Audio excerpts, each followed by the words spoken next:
Hi, Dr. Mary with 4 Points Family Chiropractic here. We are located in Northwest Austin. Thanks for tuning in for this short discussion on brain fog and things that you can do to identify it, correct it, and kind of what it's telling you about your body. I became kind of personally motivated to research this a little bit more. I typically have a very, very good memory, but I had what was likely COVID almost a year ago, actually. So happy holidays to me.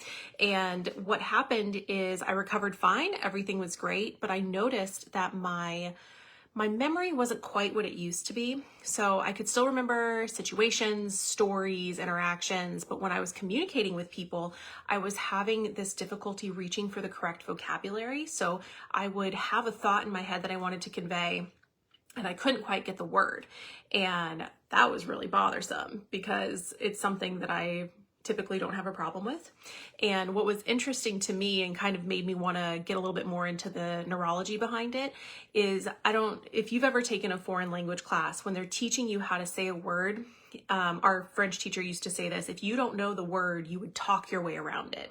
So say you didn't know the word for book and you wanted the book on the table. You would say, I want the square thing that you read on the table. So you could kind of get to the concept. I couldn't even do that. And that really was alarming to me. So I wanted to dig in a little bit deeper and know what was going on with my brain, what I was having trouble with. And there's several things that will cause that sort of brain fog. So let's kind of define brain fog to begin with. It's not a medical diagnosis. It's actually a collection of symptoms. So mine, as mentioned, was an inability to grab words, vocabulary that I wanted to say. I was having trouble accessing that part of my brain, but it's also kind of basic things like slow thinking. Your reaction time's not quite as good. You might forget situations, dates, things. We've all done that where we're supposed to be somewhere and we're like, I completely missed it. Not that, kind of more forgetting, more often where you put things where you're supposed to be, difficulty processing, task switching. That's a big one. If you have trouble kind of quickly moving from thing to thing, paying attention well, all of that can lead as well to anxiety and depression. You're seeing that a lot with people who are having brain fog, is they just get frustrated, they get tired, they kind of don't even want to engage in things. So there's sort of a trickle down effect neurologically. But what is it telling you about your body? A lot of different things, and they're all worth kind of sitting down and pondering and examining a little bit more. The basic one is not enough sleep. Your sleep is vital to memory storage and memory accessing later. And that was probably part of my issue, was not enough sleep. It's how your brain cleans out the junk and consolidates your memory so that you can access it later in an effective way. So it kind of takes your memory, puts it in little packages and puts the packages on the shelf so that you can access them later. But if you're not sleeping, the packages are all over the place and you have trouble finding them. We should be getting 8 to 9 hours of sleep a night. I know that's wild. It seems like a lot. Just because you can run on 4 hours of sleep does not mean you should be doing it. I urge you to try to shoot for 8 to 9 hours a night. It won't happen all the time. We're not all perfect. But if you make a dedicated effort for the next 2-3 weeks, sleep for 8 or 9 hours a night and see what change that has on your health. And I bet you're going to be motivated to replicate it as much as you possibly can. Now, to encourage that and help that, we actually have a whole other Facebook live, one of our webinars on sleep and how to mitigate sleep and make it better. The big thing I will tell you is that devices an hour or two before bed, put them away. Definitely don't be looking at social media. All of that can really amp up our nervous system without us knowing it. And one of the things that we will talk about a lot in our office with our patients is the parasympathetic nervous system, which is the part of your nervous system that calms you down well enough to heal effectively, digest effectively, and sleep well. If our parasympathetic system is not activated and we are in sympathetic overdrive, you will not sleep great. You'll get there eventually, but you won't sleep well or long enough. The 8 or 9 hours is going to be really, really difficult. When we assess for that, we are often looking at the upper cervical region and the lower lumbar and sacral area. If you know somebody who doesn't sleep well, they try, they do their best, but they have to rely on aids or they just can't get into sleep, they might want to consider being assessed by a chiropractor. If they're in the Austin, Texas area, they can call our office at 512-345-9355. And if they mention this webinar or say the word brain fog, the term brain fog, they can get a full exam, including neurological testing, any necessary orthopedic x-rays, and a consult with a doctor. It's normally $348. They can get it for $97. So that's something for them to consider if they want to be assessed for nervous system function, if they're having brain fog, anything like that. Now, what else does brain fog indicate? Metabolic deficiency. Again, we have a whole different webinar specifically on metabolic deficiency. But one of the things that we have found is that memory issues, particularly things like dementia and Alzheimer's, can often have a trace back to insulin resistance. Now, a lot of people are insulin resistant and might not know it. It doesn't mean that you're diabetic. It just means that your body's having difficulty processing food and making it get the energy get to the cells in an effective way. It gets there eventually, but not as effectively as we'd like to see it.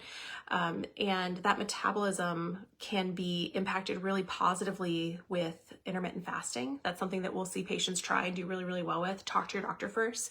Really depends on your age, your hormones, your activity level. So consult someone before you decide to do any sort of fasting, intermittent fasting, but it is something to consider. And then, really watching your diet, watching what you're consuming. Brain health in particular, the best researched way to feed your brain is with the Mediterranean diet. So it's focusing on non-processed foods, healthy fats, seeds, plants, a variety of colors. You want to eat the rainbow. When you build your plate, as much color as you can get with fruits and vegetables, that's what you want to shoot for. So it's a little game if you have kids, actually, like see how much color you can get on the plate. It's a game if you're an adult too and you like to cook. Just see how many different colors you can get on the plate, and you will see your cognitive function start to respond really, really positively. Again, you can make it a challenge for yourself. Do it for 2 to 4 weeks. See how you feel. I bet you'll notice a change. Now, as far as specific micronutrients, when you have brain fog, typically people will have a deficiency or an issue with B12, iron, and omega-3s. You can supplement those 3 things. It's totally fine to do that. You can do it and see how you respond, but with the Mediterranean diet, all 3 of those things are covered, well covered, and you should be absorbing them better when you start to eat that way. So you can supplement those and try, or you can just shift the way you're eating to less processed, more color. The third thing that brain fog could be telling you, and this is where I ended up kind of focusing a lot of my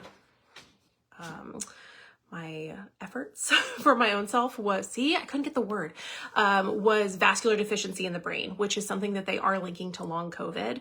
Now, no other symptoms for some people, but the brain fog, that kind of continuous brain fog and having issues with memory, that's something that they've linked to post-viral infection, not just COVID, post-viral generally. Now, an interesting thing that they did find in the research, which kind of perked up my ears, is that post-viral infections, particularly COVID, was having a really negative effect on people's microbiome, on their gut. And the gut, again, we have another webinar on this, the gut and the microbiome is part of neurological function. It's how your body builds memory as well and creates a lot of the neurotransmitters that we use to do it. So if you have noticed after you have been sick that you are having brain fog or cognitive issues, get a good probiotic. It made a big difference for me. The probiotic helped a lot with, I wasn't really having digestive issues, but I could notice a change in my cognitive function and my memory afterwards. So that's something to consider as well. Some research is also treating, well, I have a cat about to come here and knock things over. Some research is also treating long COVID a little bit like a TBI, so a traumatic brain injury. You hear that discussed a lot after like football injuries or sporting injuries generally, where there's been a concussion. So post-traumatic brain injuries respond really well to N-acetylcysteine, to NAC. That's another thing that you can try to supplement. The research was done on 600 milligrams once a day, and that seems to help with cognitive function and brain fog. So to support the brain vascularly, the most basic, easiest, and probably most impactful thing you can do is to do low impact cardio. Things like walking and swimming. As chiropractors, we love that anyway, right? It's good for your spine. It's bilateral symmetrical work. It helps pump the discs. It's good for brain balancing, but doing work like that can also get the vascular system to just work a little bit better and get more blood flow to the brain. Now, the other thing it does specifically is it gets blood to an area called the hippocampus. Okay, so the hippocampus is one of the only areas of your brain as an adult that can form new brain cells. And that's where we form and retain new long-term memories for facts and events and things that we need to recall. So walking, what it does, in addition to just getting more blood flow in there, it bathes that area in a protein called brain-derived neurotrophic factor. And what that does is it helps build new neurons and create new connections between those neurons. Now, in the brain health world, you're going to hear that called neuroplasticity. Neuroplasticity is one of the biggest things we talk about in chiropractic care as well. It's one of the things we focus on when we're adjusting you, because a lot of those memories, the way that they build is also through physical memory. You know, you're in a situation, you might remember the way things smell, the way things felt, your temperature around you. All of that is sensory integration from your environment. So in order for you to sensory integrate properly, you have to have the brain-body connection going as quickly and efficiently as possible. And that's where we come in again. So we will often see patients when we adjust them have like quicker response times. They react to their environment more quickly. If you notice somebody who's been having brain fog or may not be like quick to respond to things, they might need to get their nervous system checked. So again, they can call our office 512-345-9355, mention brain fog, this webinar, and they can get the full exam and review findings with the doctor, including x-rays and neurological check for $97. It's just a way to get checked if it's something that you've been concerned about. So that is one of the efficient ways to do it. One of the things I'm sorry, this cat's gonna knock everything over. One of the points I did want to make is that this cognitive support that I'm talking about, you can start anytime. I think people get discouraged depending on like where in life they are. You know, am I too advanced? Is it too late? No. So again, the hippocampus, you can start building neurology even as adults. They see cognitive changes in a positive way in people who are in their 90s when they work on walking and getting vascular support, BDNF, to the hippocampus. So you can start at any time you want. And they see that improve people with Alzheimer's as well. So imagine what it can do for brain fog. Like Alzheimer's is an actual degeneration in the brain. Brain fog is just an issue with kind of function. The walking, I am guilty of this. I am guilty of an all or nothing approach to things. Like if you can't do it, you just won't do it at all. That's not how this works. If you can't walk for 30 minutes every day, just do 10, do 5, whatever. Just get out there and move your body and just try to get blood flow going. You want your heart rate elevated slightly. More is fine. You'll see people recommend resistance training as well. Absolutely, that is also fantastic. But doing the walking, please try to add that in a little bit, a few times a week. Every day is better, but if you can do it at least 3 to 5 times a week. Now, other strategies that you can use to help with brain fog are, they find in research that social connections, social interactions is one of the best ways to help support neurological function as far as memory goes. Now, the computer does not work for this. You cannot get on Facebook or Instagram and chat with people and be like, oh, I had a social connection. No, it has to be face-to-face. Part of that is mirroring neurons. So when you're interacting with somebody face-to-face, you see their face, you see how they're reacting, and that trips a certain part of your brain. So you have to get out there and talk to people. The games are also a great way to support your memory and neurological function.